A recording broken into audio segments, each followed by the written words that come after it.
Shalom Bapak Ibu Saudara yang kasih Tuhan, mari sama-sama kita datang ke hadiratnya dengan hati yang penuh ucapan syukur.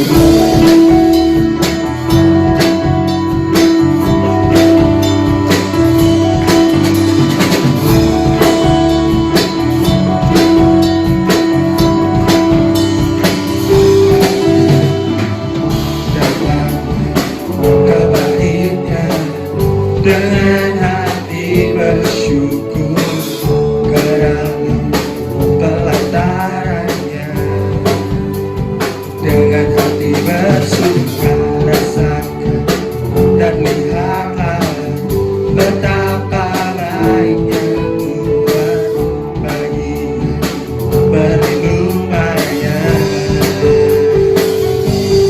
Akan bersorak-sorai, akan bersorak-sorai, bersyukurlah kepada Tuhan, sebab Dia baik, bahwasanya untuk selamanya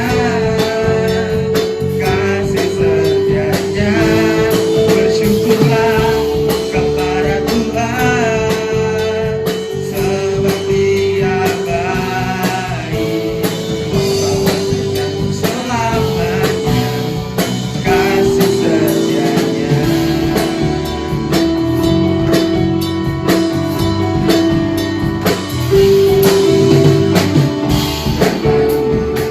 Kebaiknya dengan hati bersyukur karena pelatarannya, dengan hati bersuka rasakan dan lihatlah betapa baiknya Tuhan bagi perlindungannya.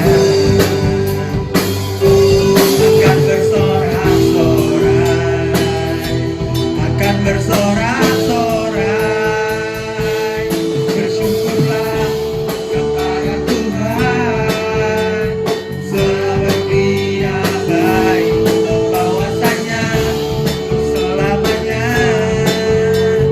kasih setianya. Bersyukurlah kepada Tuhan, sebab Dia baik, selamanya kasih setianya. Bersyukurlah kepada Tuhan, sebab Dia bersyukurlah kepada Tuhan, sebab Dia baik, bahwasanya selamanya kasih setianya. Bersyukurlah kepada Tuhan, sebab Kau yang terbaik Tuhan. Dia baik, bahwasanya selamanya kasih setianya.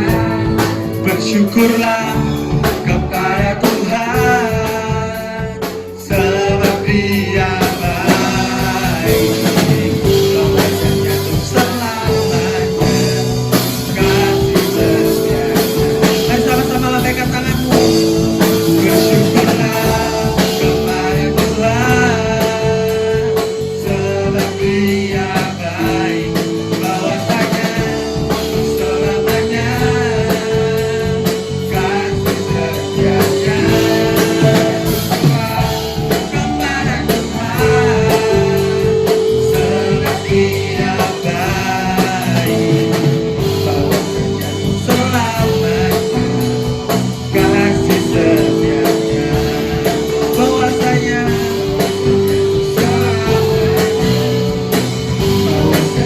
selamanya, bahwasanya selamanya kasih setianya. Bersyukurlah, kami mau senantiasa bersyukur kepadamu Tuhan, sebab Kau Tuhan yang baik bagi setiap kami. Sungguh Kaulah segalanya dalam hidup kami.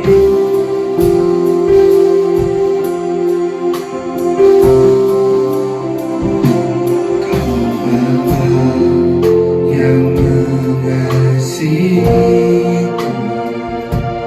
kuasa-Mu memulihkanku,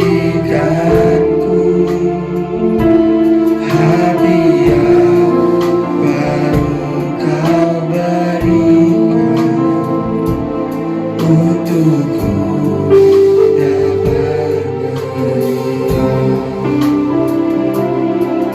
cara-Mu indah bagiku. Kau ada di setiap jalanku, hatiku haus dan lapar akan Engkau. Kaulah segalaku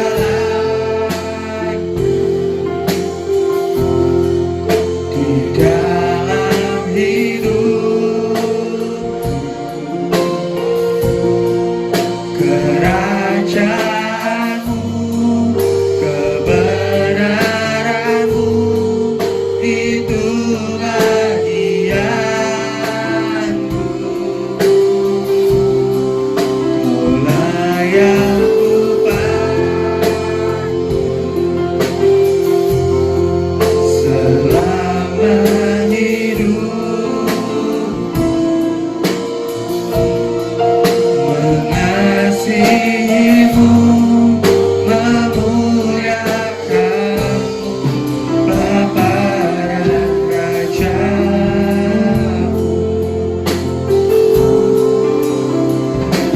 Kau Bapa yang mengasihiku,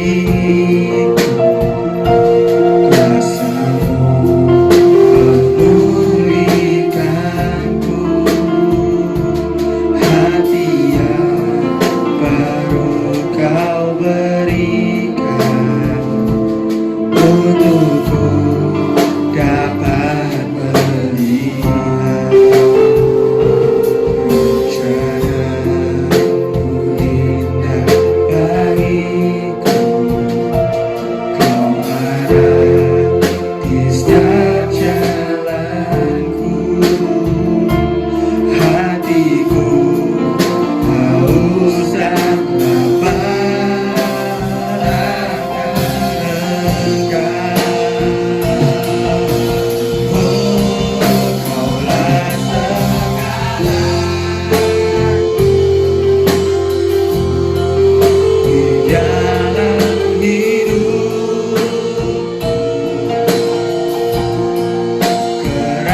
kerajaan-Mu,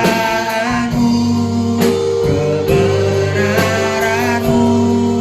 itu bagianku. Kaulah yang kupanggil selama hidup, mengasihi-Mu, memuliakan-Mu, Bapa dan Raja-Ku. Kaulah segalanya di dalam hidupku, kerajaan-Mu, kebenaran-Mu, itu bagianku. Kau yang Tuhan dan Tuhan, Kau yang Tuhan selama hidup, mengasihi-Mu, memuliakan-Mu, Bapa dan Raja-Ku. Kaulah segalanya, Kau segalanya bagi setiap kami Tuhan.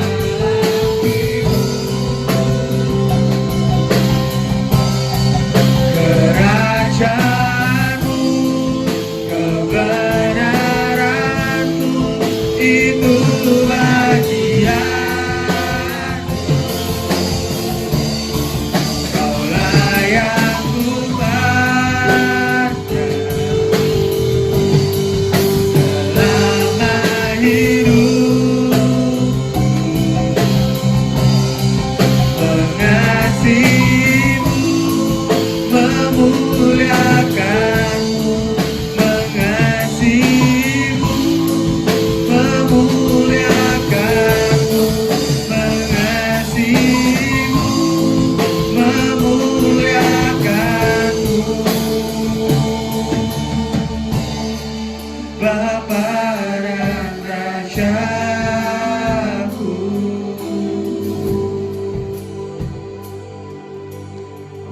Orang yang duduk dalam minuman yang maha tinggi dan bermalam dalam naungan yang maha kuasa akan berkata kepada Tuhan, tempat perlindunganku dan kubu pertahananku, Allahku yang kupercayai. Sungguh Dialah yang akan melepaskan engkau dari jerat penangkap burung, dari penyakit sampar yang busuk. Dengan kepaknya Ia akan melindungi engkau, di bawah sayapnya engkau akan berlindung. Kesetiaannya ialah perisai dan pagar tembok. Engkau tak usah takut terhadap kedahsyatan malam, terhadap panah yang terbang di waktu siang, terhadap penyakit sampar yang berjalan di dalam gelap, terhadap penyakit menular yang mengamuk di waktu petang. Walau 1000 orang rebah di sisimu dan 10.000 di sebelah kananmu, tetapi itu tidak akan menimpamu. Engkau hanya menontonnya dengan matamu sendiri dan melihat pembalasan terhadap orang-orang fasik. Sebab Tuhan ialah tempat perlindunganmu, yang maha tinggi telah kau buat tempat perteduhanmu. Malapetaka tidak akan menimpa kamu, dan tulah tidak akan dekat kepada kemahmu.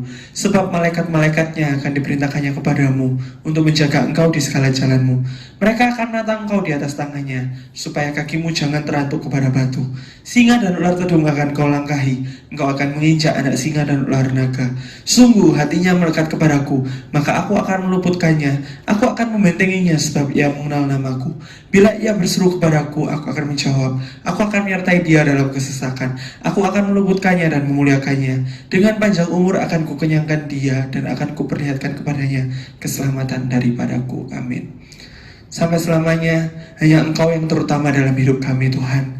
Kami tahu kami tidak bisa hidup sendiri tanpa-Mu. Sore ini beri setiap kami roh hikmat, wahyu, dan pengertian, agar kami dapat menangkap isi firman-Mu dan kami dapat melakukan dalam kehidupan kami. Kami juga berdoa untuk hamba-Mu yang kami menyampaikan firman-Mu. Tuhan urapi hamba-Mu. Di dalam nama Tuhan Yesus, haleluya. Amin. Shalom saudara, puji Tuhan. Kita berjumpa dalam kasih Kristus, dan hari ini kita mau belajar firman Tuhan bersama-sama dari tema yang diberikan kepada saya oleh Ibu Gembala, dan saya berterima kasih karena tema ini sangat luar biasa. Dan sebelumnya kita berdoa terlebih dahulu. Tuhan Yesus, kami bersyukur kepadamu buat hari ini karena kami diberi kesempatan untuk duduk diam dekat kaki Tuhan, untuk mendengarkan akan firman Tuhan. Kami percaya Roh Kudus pasti menolong kami untuk mengerti, memahami firman yang kami dengar, dan Roh Kudus juga yang menolong kami untuk kami hidup sesuai dengan firman Tuhan. Terima kasih ya Bapa. Kami percayakan pemberitaan firman dalam tangan kuasa Tuhan, bukan oleh kuat dan gagah manusia, tapi oleh karena Roh Tuhan yang berkuasa atas hamba-Mu juga, sehingga hamba boleh menyampaikan seluruh isi hati Tuhan kepada jemaat yang mendengarkan akan firman ini. Terima kasih ya Bapa. Kami menyerahkan waktu ini sepenuhnya dalam pimpinan-Mu, dalam kendali-Mu, di dalam nama Tuhan Yesus Kristus. Kami sudah berdoa dan mengucap syukur. Amin. Saudara, tema hari ini adalah tentang menghadirkan Tuhan dalam hidup kita ini. Betapa pentingnya kehadiran Tuhan di dalam kehidupan kita sehari-hari. Saya melihat di dalam firman Tuhan dari kitab 1 Samuel, dikatakan dengan, 2 Samuel, pasal yang ke-6, ayat yang ke-11 saja. Dikatakan demikian, 3 bulan lamanya tabut Tuhan itu tinggal di rumah Obed-Edom, orang Gad itu. Dan Tuhan memberkati Obed-Edom dan seisi rumahnya. Amin. Saudara, dikatakan dalam firman Tuhan ini 3 bulan lamanya tabut Tuhan itu ada di rumah Obed-Edom. Tabut Tuhan atau tabut perjanjian itu selalu bicara mengenai kehadiran Tuhan. Karena tabut Tuhan ini letaknya ada di ruang Maha Suci, kalau dalam kemah yang dibangun oleh Musa pada waktu itu. Dan kita tahu persis bahwa tabut Tuhan inilah yang akhirnya menjadi satu-satunya tempat di mana Tuhan hadir. Oleh sebab itu kehadiran Tuhan sangat luar biasa, sangat penting dalam kehidupan kita. Kalau tanpa Tuhan, tanpa kehadiran Tuhan, baik itu dalam hidup kita tentunya, dalam keluarga kita, di dalam pekerjaan kita, dalam usaha kita, dalam studi kita, dalam segala aktivitas kita apapun juga, tanpa kehadiran Yesus di dalamnya, tanpa kehadiran Tuhan di dalamnya, maka semuanya menjadi sia-sia. Oleh sebab itu, dikatakan dalam firman Tuhan dengan jelas, selama 3 bulan tabut itu ada di rumah Edom. Ada hadirat Tuhan di sana, ada kehadiran Yesus di sana. Makanya rumah Obed Edom diberkati secara luar biasa. Saya percaya kalau kita bicara soal diberkati, jangan hanya terfokus kepada materi. Saya percaya ini bicara mengenai secara keseluruhan, baik itu kesehatan, damai sejahtera, sukacita, secara lahiriah, secara batiniah, semuanya terpuaskan. Karena semuanya diberkati oleh Tuhan. Oleh sebab itu perlunya kita menghadirkan Tuhan dalam kehidupan kita. Nah, saya mempelajari sudah ada 4 poin, ada 4 hal yang perlu kita lakukan supaya apa? Supaya Tuhan hadir dalam kehidupan kita. Yang pertama kita lihat dalam 1 Korintus pasal yang ke-6. Ada satu ayat yang sangat terkenal di sana. Di dalam ayat yang ke-19 dikatakan demikian.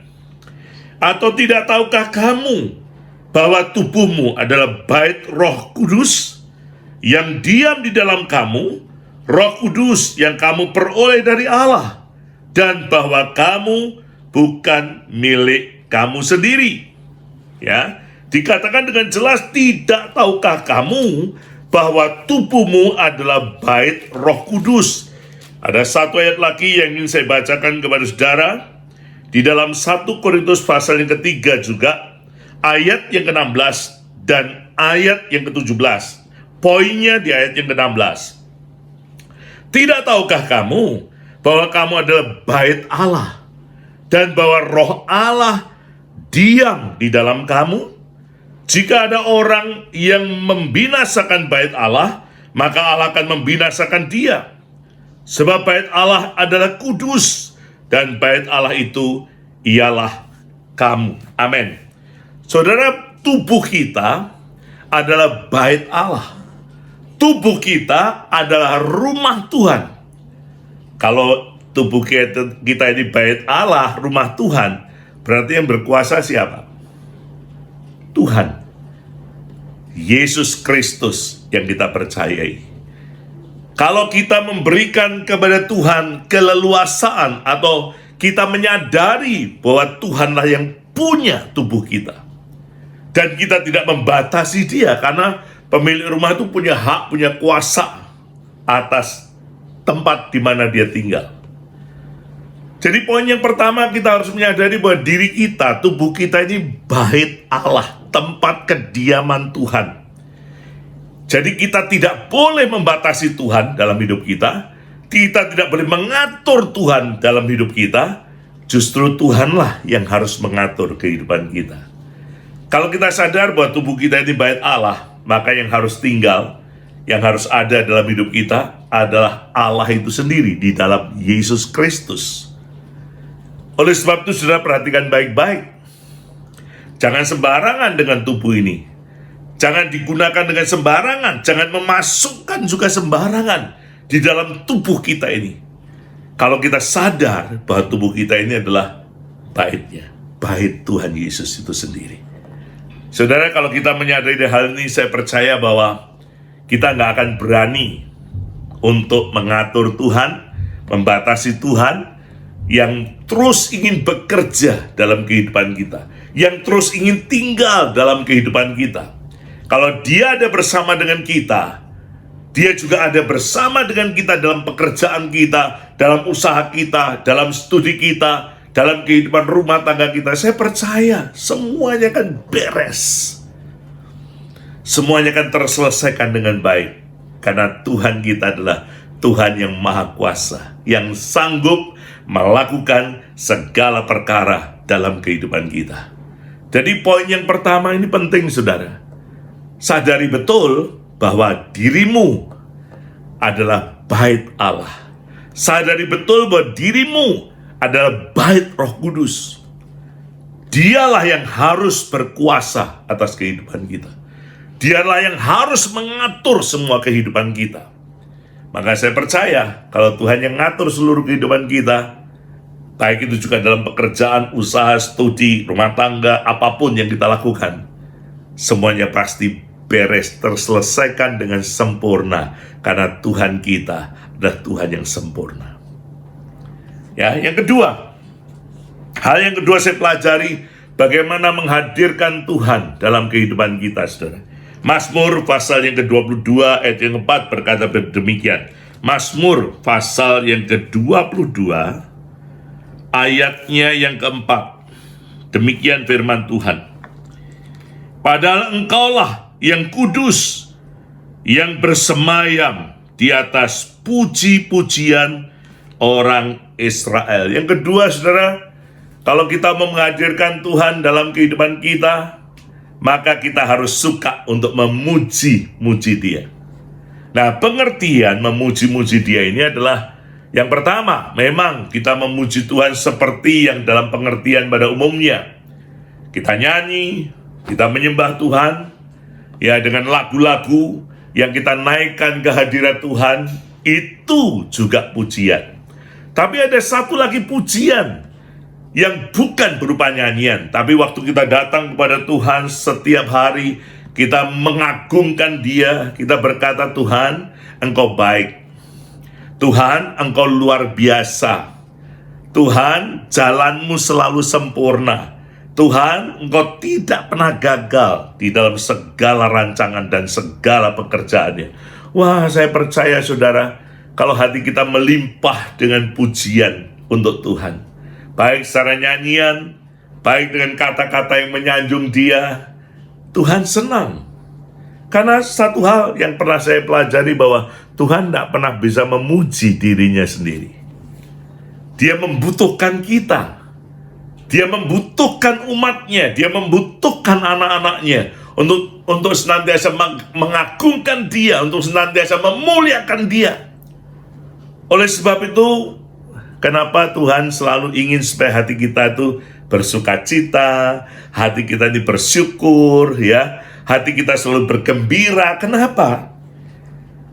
Karena kalau hati kita dalam kondisi yang seperti itu sangat mudah sekali.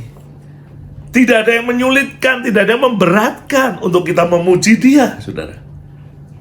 Ya, sekali waktu ada orang datang kepada saya atau orang bertanya kepada saya dan berkata begini, Pak, gimana kalau hati kita lagi nggak suka atau lagi nggak mood, ya, untuk memuji Tuhan?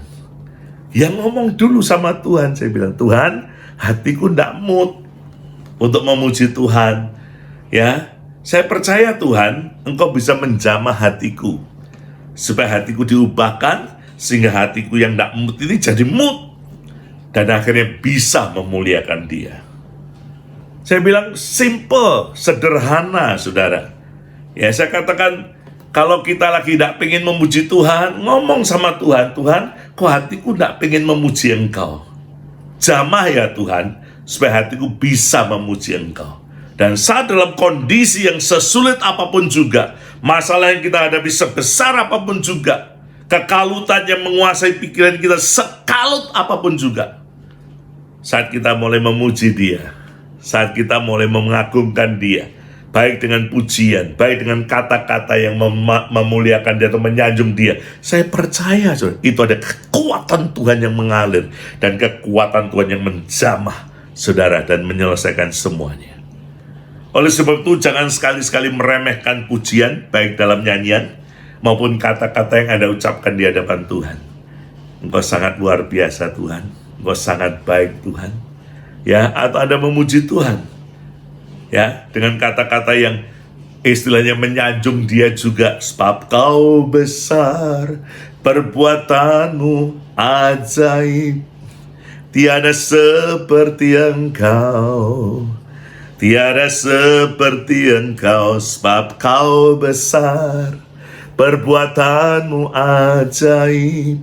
Tiada seperti Engkau, tiada seperti Engkau. Saat kita melakukan hal ini, keluar dari hati kita yang paling dalam kepada Tuhan, saya percaya firman ini tergenapi. Dia bertahta, dia bersemayam di atas pujian umatnya. Oleh sebab itu jangan saudara meremehkan pujian. Pujian sangat punya kuasa yang luar biasa. Amin. Oke, yang ketiga. Kita perhatikan yang ketiga, bagaimana cara untuk menghadirkan Tuhan kita, Yesus Kristus. Kita lihat di dalam Keluaran pasal yang ke-25. Saya tertarik dengan ayat yang ada di kitab Keluaran ini.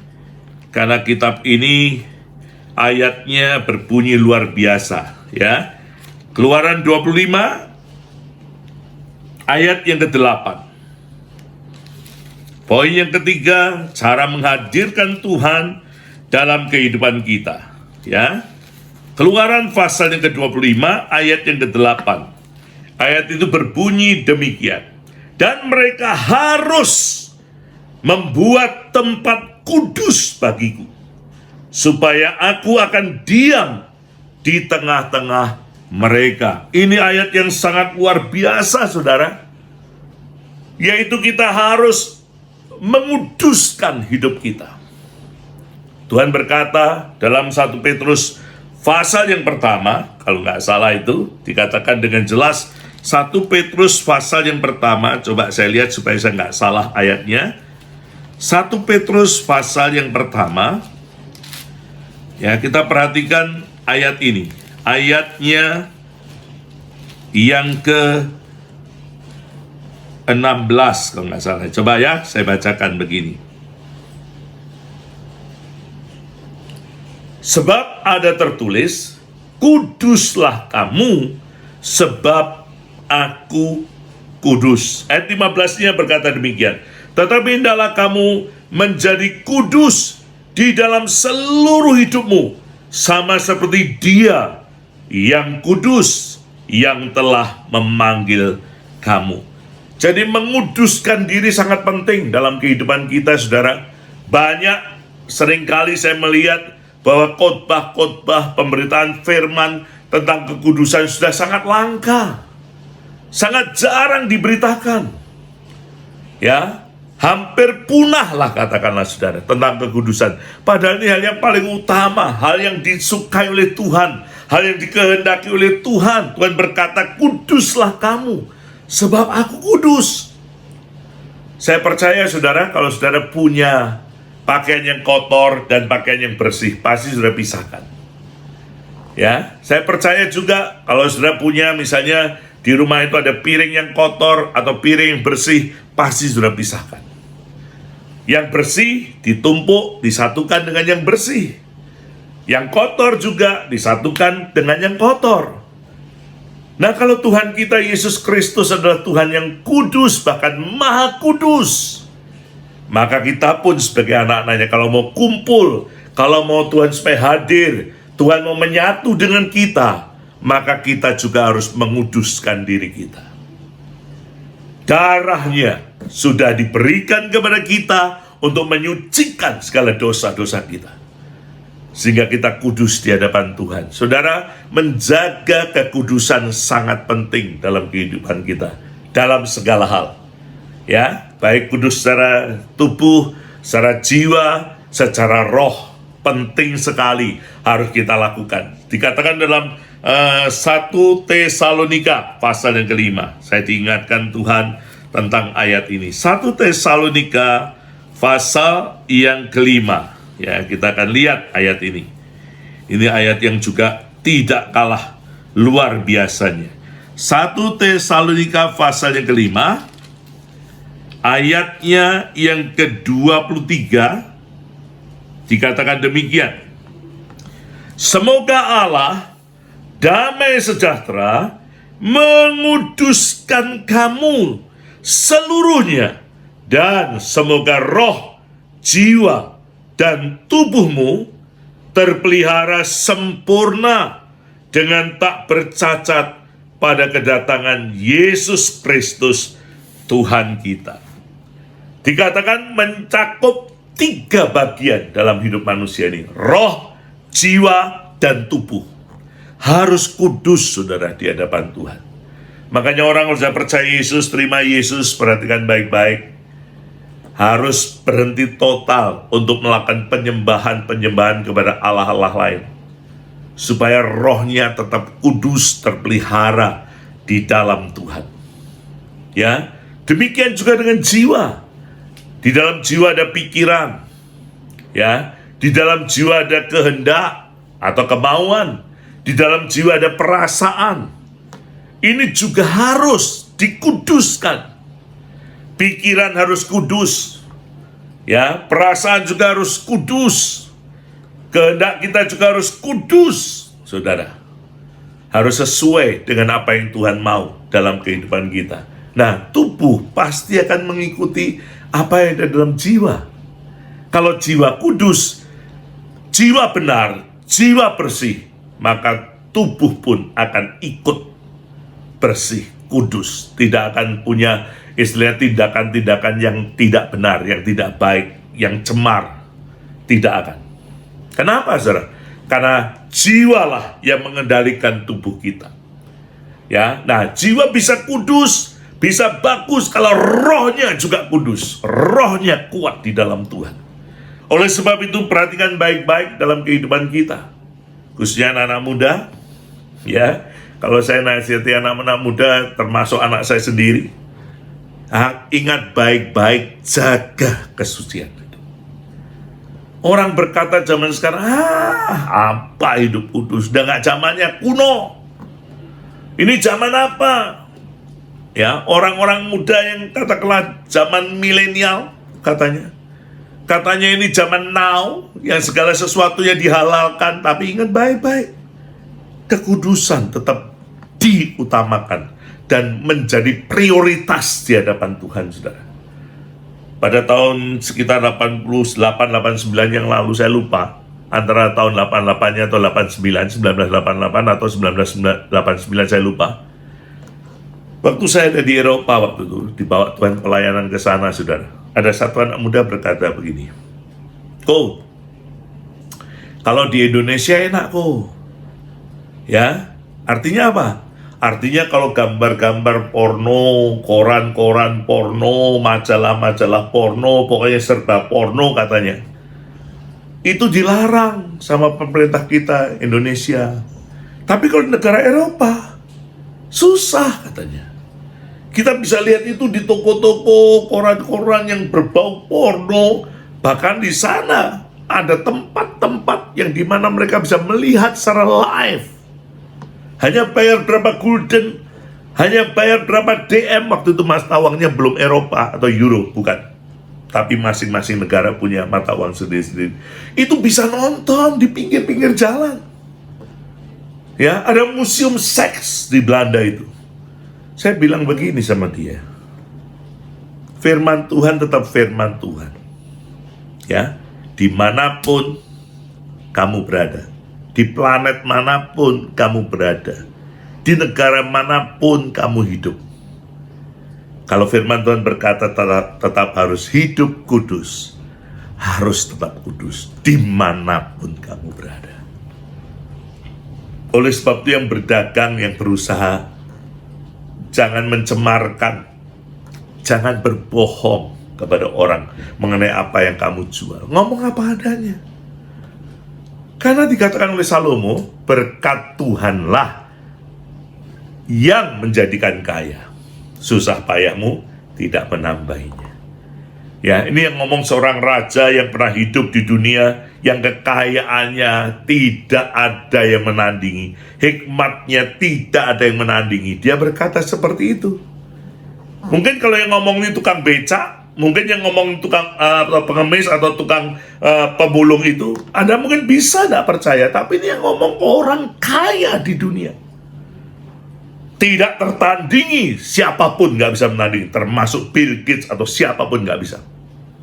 Tuhan yang ngomong. Karena Tuhan yang memberkati orang ini luar biasa. Saya pernah tanya kepada seseorang, kepada teman saya, seorang hamba Tuhan, saya tanya begini, kekayaan Salomo itu dapat dari mana? Dia ngomong, ya bapaknya kan kaya Daud. Kan bisa jadi itu datang dari warisan bapaknya. Saya bilang, oh salah. Kekayaan Salomo itu Tuhan yang ngasih. Itu peristiwanya pada waktu Salomo menghadap Tuhan. Dan Tuhan tanya kepada Salomo, Salomo, apa yang kamu minta? Pada waktu Salomo akan menggantikan Daud, bapaknya, untuk menjadi raja atas orang Israel. Salomo berkata, aku tidak minta apa-apa kecuali satu Tuhan, aku minta hikmat. Karena aku ini masih muda, aku butuh hikmat untuk memimpin bangsa yang besar ini. Dan Tuhan berkata begini, tepat sekali. Apa yang kau pilih, apa yang kau katakan sesuai dengan kehendakku. Dan dia berkata demikian, Tuhan itu. Salomo, apa yang tidak kau minta pun aku berikan kepadamu. Saya baca di Alkitab, di kitab Raja-Raja itu, ada dua yang Tuhan berikan kepada dia. Yang pertama adalah kekayaan. Yang kedua bicara soal kemuliaan. Ya, oleh sebab itu perhatikan pada zamannya Salomo, Anda tahu, perak aja nggak laku.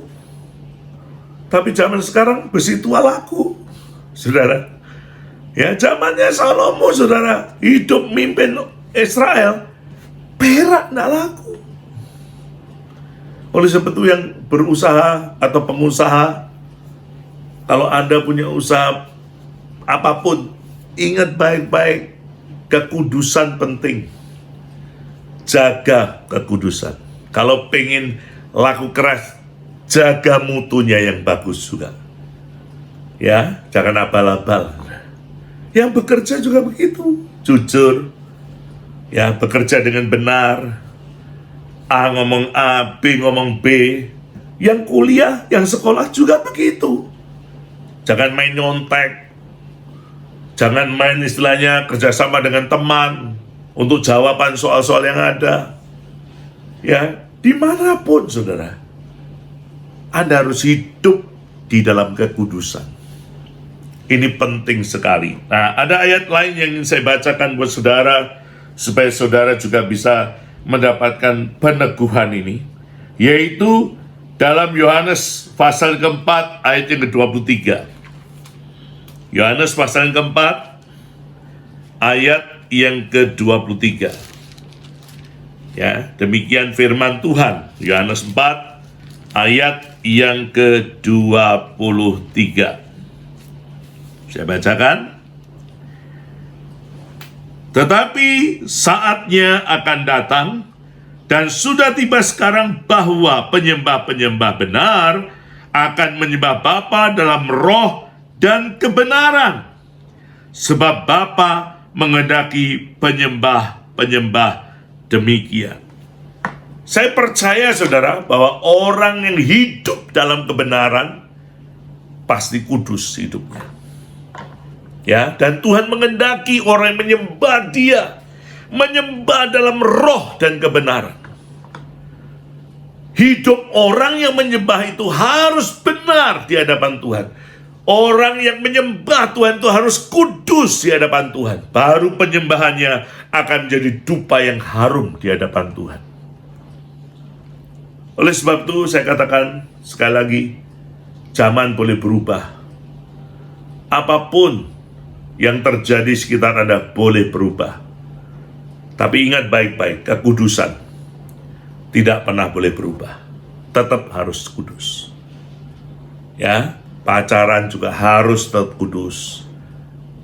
Harus ada norma-norma, batasan-batasan. Nggak boleh seenaknya sendiri. Oh, nggak apa-apa kok.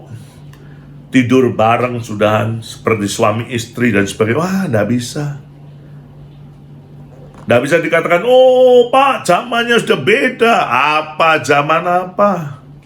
Saya bilang, kemarin saya juga waktu ada gladi bersih lewat Zoom, karena beberapa hari ke depan ini khususnya kalau ini disiarkan sebelum atau pasti sesudah lah, ya.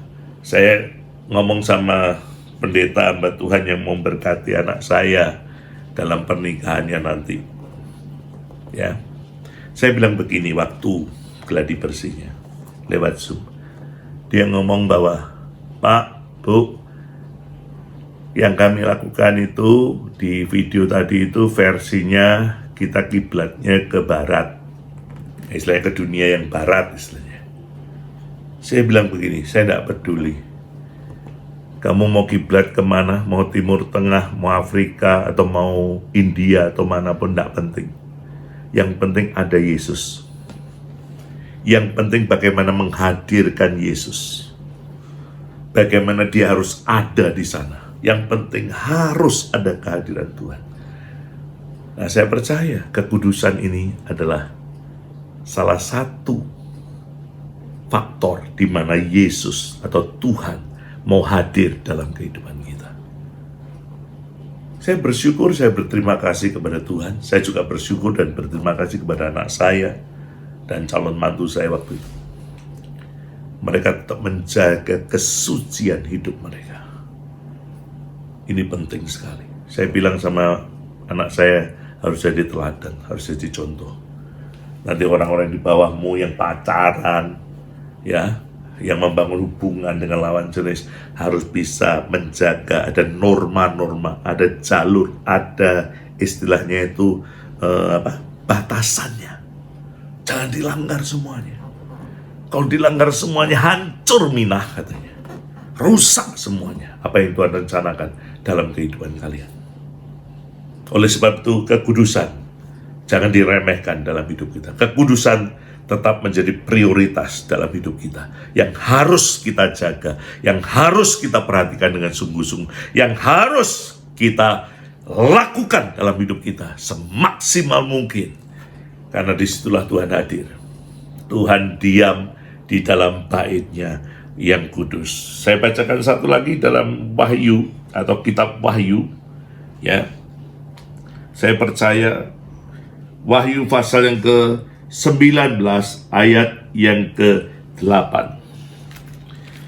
Wahyu pasal yang ke-19 ayat yang ke-8. Orang Kristen kalau dengar kitab Wahyu wis wedi sik, sudah takut duluan. Padahal ini luar biasa. Ya, di dalam pasal pertama itu ayat yang keberapa? Saya lupa, yang ketiga kalau nggak salah. Berbahagialah orang yang membaca kitab ini. Padahal suruh berbagi yang baca. Tapi orang Kristen seringkali ketakutan kalau baca kitab Wahyu. Ya, Wahyu 19 ayat yang ke-8. Demikian firman Tuhan. Dan kepadanya dikaruniakan supaya memakai kain lenan halus yang berkilau-kilauan dan yang putih bersih. Lenan halus itu adalah perbuatan-perbuatan yang benar dari orang-orang kudus. Makanya saya katakan tadi, kalau orang benar, hidup dalam kebenaran, ya, dia selalu melakukan yang benar, itu identik orang itu juga pasti hidupnya kudus di hadapan Tuhan.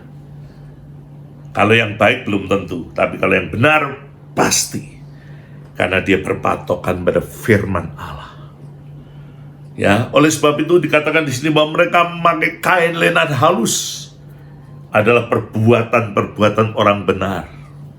Ya, dan dikatakan dengan jelas dalam kitab Wahyu ini, pasal 19 ayat 8 ini, bahwa lenan halus itu dikatakan adalah perbuatan yang benar dari orang-orang kudus. Perbuatan yang benar dari orang-orang kudus, orang-orang benar sudah di hadapan Tuhan. Ya, satu lagi deh, Habakuk pasal yang kedua ayat 20. Saya juga ingin bacakan ayat ini buat saudara. Habakuk pasal yang kedua ayat yang ke-20. Ini perjanjian lama ini, Habakuk, ya. Banyak orang seringkali kurang memperhatikan perjanjian lama ini. Penting juga, saudara. Ayat 20 berkata, tetapi Tuhan ada di dalam bait-Nya yang kudus. berdiam dirilah di hadapannya, ya segenap bumi. Tuhan hadir, Tuhan ada dalam bait-Nya yang kudus. Penting sekali, oleh sebab itu saya katakan, saya tidak pernah meremehkan atau saya tidak pernah mengesampingkan tentang kekudusan. Harus dijaga betul, harus diperhatikan, harus diusahakan, saudara. Iblis seringkali berkata begini, iblis tuh, gak mungkin kamu bisa kudus, gak mungkin kamu bisa benar, kamu kan masih manusia. Seringkali begitu. Orang Kristen pun kena tipu muslihatnya dia, sehingga jawabannya sama, plek, persis dengan yang iblis katakan. Ya, kita kan masih manusia, Pak. Nggak mungkin dong kita bisa hidup kudus. Nggak mungkin dong kita bisa hidup benar. Loh, yang ngomong ini Tuhan Yesus, saudara. Saya tuh percaya satu hal, saya belajar satu hal, bertahun-tahun saya belajar tentang hal ini. Kalau Yesus ngomong, kalau Yesus yang bicara, berarti kita bisa melakukannya. Kalau kita nggak bisa, Tuhan kan maha tahu. Dia nggak mungkin ngomong. Tapi kalau dia ngomong, dia tahu kita pasti bisa. Anda percaya? Anda bisa hidup kudus? Anda percaya Anda bisa hidup benar? Saya percaya. Saya bisa. Bukan atas kekuatan saya tentunya, saudara, tapi karena atas pertolongan Roh Kudus juga. Itulah penolong satu-satunya yang memampukan kita. Amin. Oke, yang terakhir, yang keempat, bagaimana bisa menghadirkan Tuhan dalam kehidupan kita. Dan ini sangat penting sekali untuk menghadirkan Yesus. Dalam kitab atau Injil Matius, pasal yang ke-18, ayat yang ke-20 dulu. Sebelum kita nanti lihat kitab Wahyu juga. Matius pasal yang ke-18, ayat yang ke-20. Ya, ini ayat yang terkenal juga, saudara. Matius 18, ayat yang ke-20 berbunyi seperti ini. Matius 18, ayat 20, demikian firman Tuhan.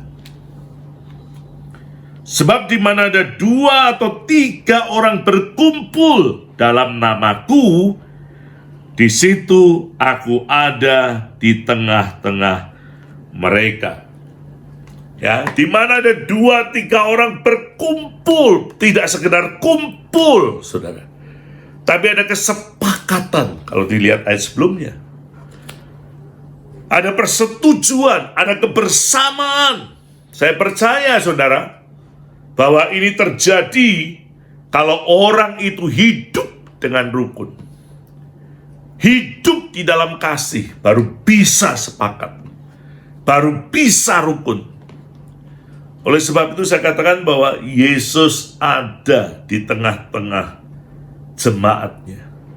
Yang satu dengan yang lain bisa hidup bergandengan tangan, saling mengasihi, ya, saling menopang, saling memperhatikan, saling menguatkan, saling menasihati. Saya percaya Yesus ada di sana. Yesus hadir, Tuhan suka dengan perdamaian. Tuhan tidak suka dengan perselisihan. Tuhan tidak suka dengan pertikaian. Ya, tapi Tuhan suka dengan perdamaian. Makanya dalam Mazmur 133 dengan jelas dikatakan, lihat alangkah baik dan indahnya bila kita semua saudara-saudara hidup dengan rukun. Ya, apa yang terjadi, saudara? Ada urapan Tuhan mengalir. Apa yang terjadi, saudara? Di sanalah diperintahkan oleh Tuhan berkat kehidupan untuk selama-lamanya. Tapi seringkali orang Kristen cuma senang, berkatnya. Wah, kita pasti diurapi. Nanti dulu. Kalau nggak hidup rukun, tidak ada kasih satu dengan yang lain. Karena saya percaya orang yang bisa hidup rukun, bisa sepakat, itu karena dia punya kasih Tuhan. Karena dikatakan dalam Kolose 3, nggak salah, ayat yang ke-14. Tetapi dalam semuanya kenakanlah kasih yang mengikat yang mempersatukan dan yang menyempurnakan. Kasih Yesus yang bisa untuk mempersatukan saudara.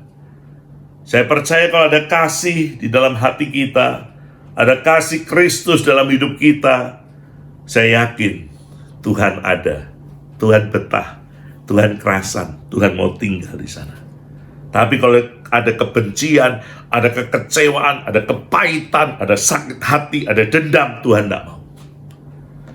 Karena Dia mau tinggal, Dia mau ada di dalam hati yang penuh dengan kasih. Ya, saya bacakan di dalam Wahyu pasalnya yang ke-19 ayat 7, ya, Wahyu pasal yang ke-19 di dalam ayatnya yang ke-7 dikatakan demikian, saudara. Wahyu 19 ayat 7, saya bacakan. Marilah kita bersukacita dan bersorak-sorai dan memuliakan Dia, karena hari perkawinan anak domba telah tiba dan pengantinnya telah siap sedia. Ayat yang ke-9. Lalu Ia berkata kepadaku, tuliskanlah, berbahagialah mereka yang diundang ke perjamuan kawin anak domba. Katanya lagi kepadaku, perkataan ini adalah benar dan perkataan-perkataan dari Allah. Ya, saudara perhatikan baik-baik. Ada satu perhimpunan, ada satu persekutuan, ada satu kumpulan orang banyak yang tentunya saya percaya mereka hidup di dalam kasih. Ya, jadi istilahnya kalau di dalam perjamuan tidak ada yang terus tidak mau ketemu dengan si A, tidak mau ketemu dengan si B, tidak ada. Karena semuanya ada di dalam kasih, mereka ada dalam perjamuan yang besar itu, maka Tuhan hadir di sana. Tuhan ada di tengah-tengah mereka. Oleh sebab itu saya rindu sekali di dalam gereja Tuhan, jemaat satu dengan lain boleh saling akur, ya, saling memaafkan, mengampuni, saling mengasihi. Demikian juga jemaat dengan para pelayan Tuhannya, atau pelayan Tuhan sesama dengan pelayan Tuhannya.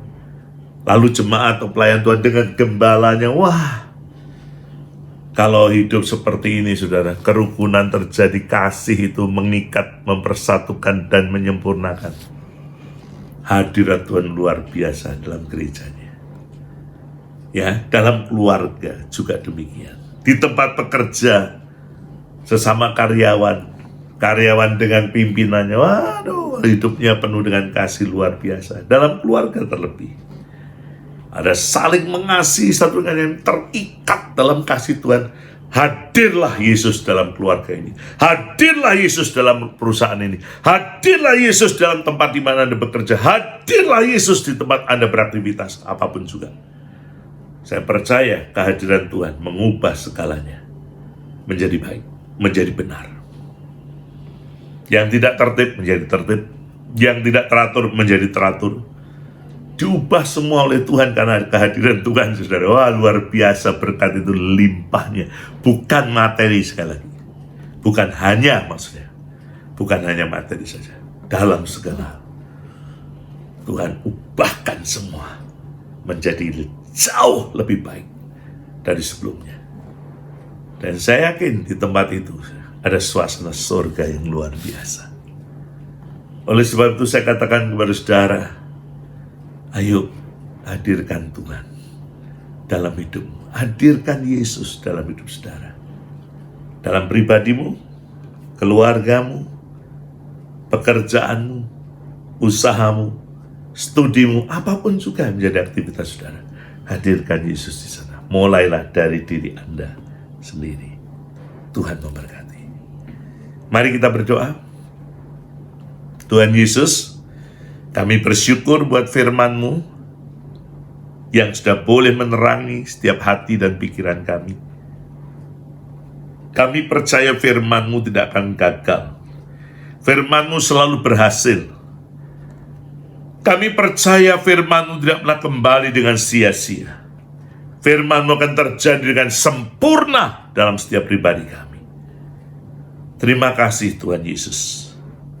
Biar firman yang kami dengar pada hari ini mengubah pola pikir kami. Memperbarui kami Tuhan. Bahwa kami sangat membutuhkan pribadi-Mu dalam keadaan apapun juga. Setiap hari, setiap saat, setiap detik, kami membutuhkan kehadiran-Mu Tuhan Yesus. Sebab kami sadar Tuhan, tanpa Engkau kami tidak bisa hidup. Tanpa Engkau kami tidak bisa berbuat apa-apa Tuhan Yesus. Hanya kalau kami bertemu dengan Tuhan, kami melekat dengan Tuhan, ada kehadiran-Mu di situ Tuhan, maka semuanya menjadi baru, menjadi indah, menjadi lebih baik. Dan kami percaya surga, suasananya tidak harus tunggu nanti kalau kami mati. Tapi justru di tengah-tengah kehidupan dunia, apalagi hari-hari ini Tuhan. Oh, dunia sangat dicekam dengan pandemi, dengan COVID-19. Tapi kalau ada Yesus hadir dalam hidup kami percaya tidak ada satu virus pun, atau kuman, atau bakteri yang berani mendekati kami. Karena ada Tuhan yang maha besar dan maha kuasa. Terima kasih Tuhan Yesus. Kami percaya firman-Mu akan bekerja terus dalam kehidupan kami dari hari lepas hari. Hamba-Mu bersyukur karena Kau memberikan kepercayaan untuk hamba-Mu boleh menyampaikan firman-Mu ya Tuhan. Dan segala puji, hormat, kemuliaan, kejayaan, keagungan, kemasyuran, hamba-Mu kembalikan kepadamu Tuhan Yesus. Sebab Engkau yang layak untuk menerima semuanya. Dan di dalam nama, di atas segala nama, Tuhan Yesus Kristus yang hidup, yang ada di dalam setiap pribadi kami sudah berdoa dan mengucap syukur. Amin. Puji Tuhan. Selamat hari Minggu.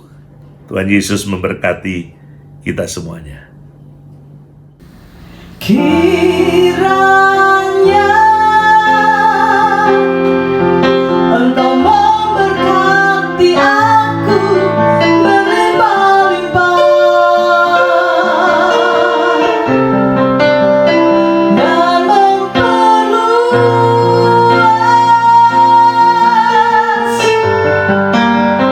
daerahku.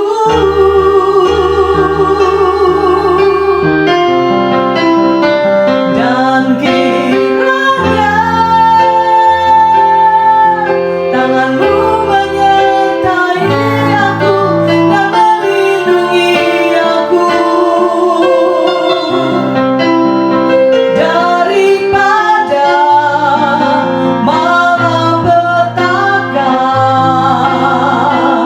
sehingga kesakitan tidak menimpa aku. Kami angkat tangan ke surga. Kami terima berkat, rahmat, dan anugerah dari Allah Bapa, di dalam cinta kasih dari Putra-Mu yang terkasih Tuhan kami Yesus Kristus, dan di dalam persekutuan dengan Roh Kudus menyertai kami mulai hari ini sampai Maranatha, Tuhan datang kembali. Yang percaya diberkati Tuhan bersama-sama katakan amin. Selamat malam, Tuhan memberkati kita semua.